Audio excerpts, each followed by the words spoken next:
Assalamualaikum warahmatullahi wabarakatuh.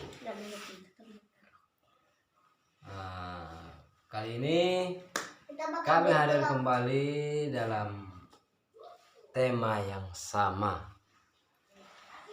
yaitu menikah atau lanjut kuliah. Nah, kita akan melanjutkan tema yang sebelumnya, yaitu mulai menjawab pertanyaan-pertanyaan. Ya, apa tadi pertanyaan pertamanya?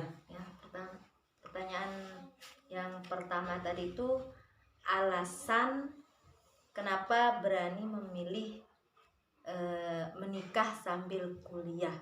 Sedangkan pas kita menikah itu kita menikah di awal semester 2. Sedangkan kuliahnya butuh 4 tahun kan? Iya. Cukup berani sih. Kita butuh 3 tahun baru selesai kuliahnya. Dan alhamdulillah kita wisudanya sama, jurusannya sama, kampusnya sama, dan ruangannya sama. Jadi seru juga sih kalau diingat.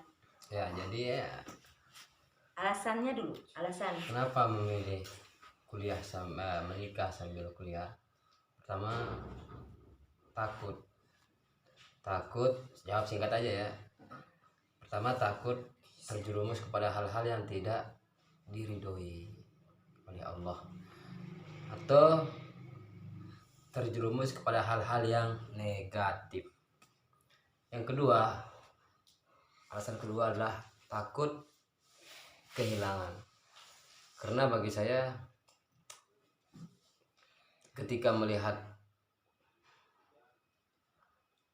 ini Dinda ini, ketika melihat dia ini, waktu itu saya kan tipe orang yang kenal dulu baru jatuh cinta. Nah, bukan lihat dulu, bukan cinta dulu baru kenalan baru jatuh cinta, bukan. Saya tipenya, saya lihat dulu orangnya bagaimana, nanti bukan tipe jatuh cinta pada pandangan pertama. Bukan, saya itu tipenya orang yang suka menganalisa gitu loh, berpikir gitu. Nah, jadi ketika saya lihat, oh kayaknya ini cocok, misalkan cocok buat ke depan misalkan, atau buat calon istri, jadi saya kenalan dulu. Masih ingat kan kita kenalan di kios kan? Nah itu. Jadi kita perkenalan kayak sok-sok islami lah. Taruhnya assalamualaikum apalah gitu. Terus ya ada lucunya sih, assalamualaikum pas salaman, dah mau salaman kan. Nah, lucu, pokoknya islami lah. Memang mungkin boleh kan? Iya, tapi mungkin orang bilang sok islami banget, tapi itulah kami gitu, itulah saya dan itulah dia gitu. Dan setelah kenalan, ya belum sampai sana ya, alasannya dulu kenapa ya, itu alasannya takut kehilangan. Karena bagi saya, kalau sudah pas, sudah mantap, saya harus pertahankan. Ketika saya mendapatkan, saya harus pertahankan, dan apapun itu resikonya. Dan alhamdulillah,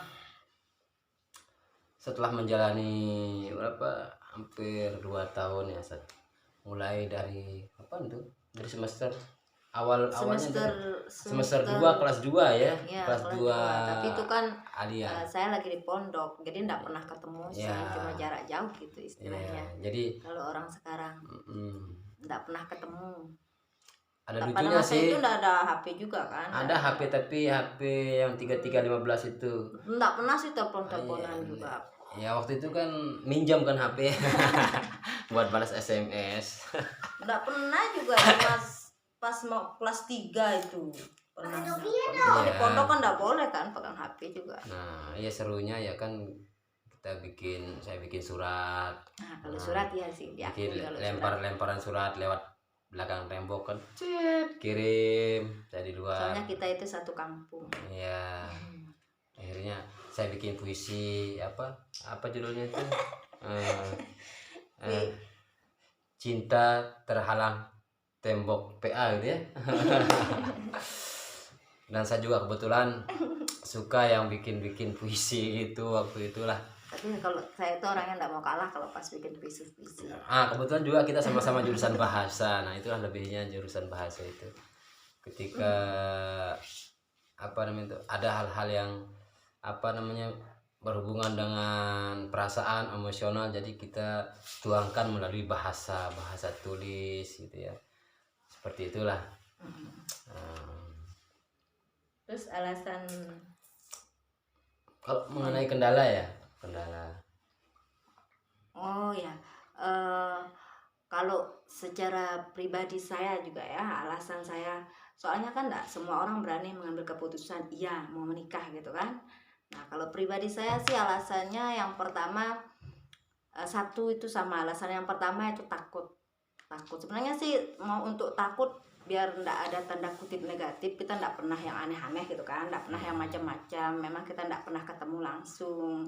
Cuma pasca dari pondok tamat untuk madrasah aliyahnya ya atau SMA-nya, jadi itu pernah ketemu, itu pun ketemu ndak yang si aneh, yang ndak yang aneh-aneh gitu, ndak pernah yang semacam itu.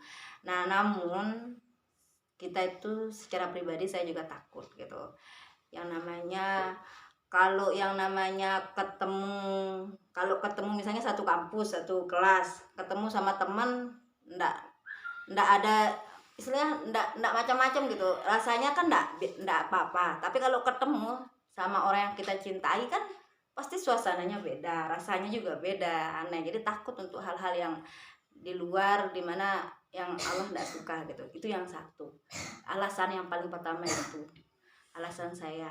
Yang kedua ndak pernah mikir apa gitu, takut mau putus. Kalau kuliah ndak pernah, ndak takut kan, kuliah ndak takut untuk ngambil keputusan untuk nikah, karena kita ndak pernah terlintas dalam hati, dalam pikiran mau putus kuliah.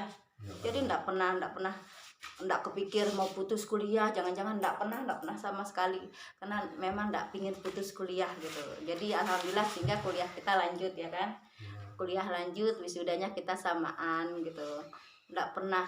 Jadi dari kisah ini dapat kita ambil kesimpulan, sebenarnya kalau untuk mengambil pilihan mau menikah dulu atau kuliah, cuma satu sih ya, satu, luruskan niat nikahnya dulu. Jika niat nikahnya karena Allah, yaitu karena takut kan, tentu saja karena takut dan itu karena Allah, insya Allah Allah akan membantu untuk kedepannya. Dan yang kedua ya, jadi kalau kita sudah berkomitmen tidak akan putus kuliah, maka itu tidak akan putus. Istilahnya tidak akan putus gitu. Pasti ada jalan karena ada usaha dan ikhtiar kita ya. Jadi bagi teman-teman, bagi sahabat-sahabat semua yang sekarang mungkin lagi bingung mau lanjut kuliah atau mau nikah dulu. Kalau mau nikah dulu nanti takut kuliahnya putus ya, di tengah jalan sia-sia, dimarahi orang tua dan lain sebagainya. Mau kuliah sayang juga kan, misalnya pacarnya udah ngajak, ndak mau, nanti takutnya yang cowoknya pilih yang lain misalnya kan, atau lain sebagainya, yang menimbulkan ketakutan tersendiri. Jadinya cuma beberapa komitmen yang perlu ya. Komitmen yang pertama, luruskan niat nikahnya dulu. Yang kedua, mantapkan komitmen untuk kuliah. Jadi kalau sudah punya komitmen kuliah lanjut harus selesai, maka insya Allah Allah akan membantu. Tentu saja dengan ikhtiar ya. Segala sesuatu di mana ada kemauan pasti ada jalan. Itu sebuah prinsip yang harus kita pegang. Sampai di sini dulu ya untuk video yang ini belum dibahas sebenarnya banyak ini. Gimana? Biar jangan panjang durasinya. Nah, makanya jawabannya singkat. Nah, terus makanya nggak bisa ngomong dua orang. Sekarang saya tanya sekarang. Pertanyaan selanjutnya, ada nggak kendala-kendala ketika ketika mengambil pilihan atau pada awal-awal gitu mengambil pilihan untuk menikah pada masa kuliah itu? Dibilangin ada, tidak ada sih. Dibilangin tidak ada, ya ada. Karena begini, ketika awal mau menikah itu kan saya ngomong dengan orang tua gitu. Saya bilang, Bu, saya mau menikah. Terus beliau bilang, oh bagaimana dengan sekolah kamu, bagaimana dengan kuliah kamu? Ya, di saat itu saya sempat berpikir sebentar, oh iya ya, sedangkan kan ya seperti itulah ada keadaan. Saya tidak mau mengecewakan orang tua karena sudah banyak mengeluarkan biaya juga. Setelah itu juga saya tidak ingin, takut seperti bahasa yang tadi itu, takut kehilangan, nanti kelamaan, misalnya kelamaan diambil, nanti diambil orang kan. Nah, jadi akhirnya saya mantapkan waktu itu, insya Allah dalam hati saya bilang, ya Allah saya serahkan ini semua padamu, saya tawakal. Nah, ketika beliau bertanya seperti itu, saya jawab, insya Allah Ibu, insya Allah Umi, saya bilang itu,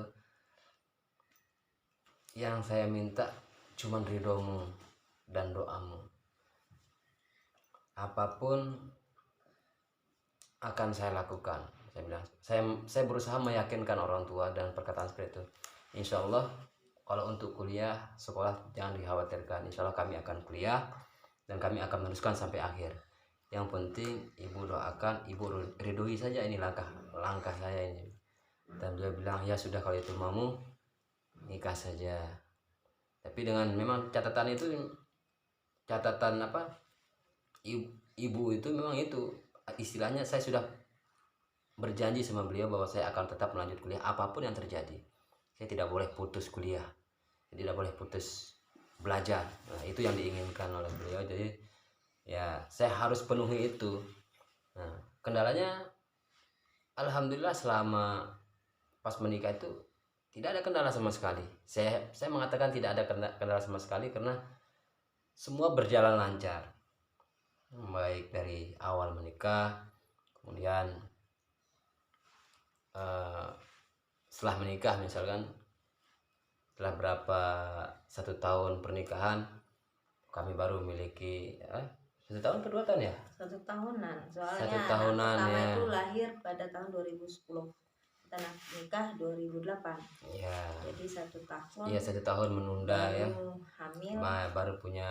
baru punya momongan keturunan, karena sengaja ditunda karena kami pikir itu perlu kami lakukan karena ada hal-hal yang harus kami rapikan dulu. Nah, itu pentingnya ketika siapapun itu, ketika Anda memilih, misalkan sekarang baru semester 2 atau semester berapa memilih untuk menikah, tidak ada larangan, artinya jangan dikhawatirkan apapun, asalkan sudah disiapkan segalanya. Misalkan oh semester 1 saya mengerjakan ini, jadi ketika ada program untuk memiliki anak atau apa, kita sudah siapkan itu. Oh, kalau saya punya anak, saya sudah seperti ini, bertahap, tapi jangan terburu-buru. Tapi kalau kondisinya, kan cuman kita yang tahu kondisinya bagaimana. Kalau kondisinya tidak baik, ya jangan menikah dulu, kan seperti itu. Tapi kalau kondisinya kira-kira menurut kita, oh ini lebih baik menikah, ini lebih baik menjalankan hidup menikah berdampingan daripada putus itu, ya jalani aja, bismillah tawakkaltu ala Allah, jalan. Nah, intinya dalam sebuah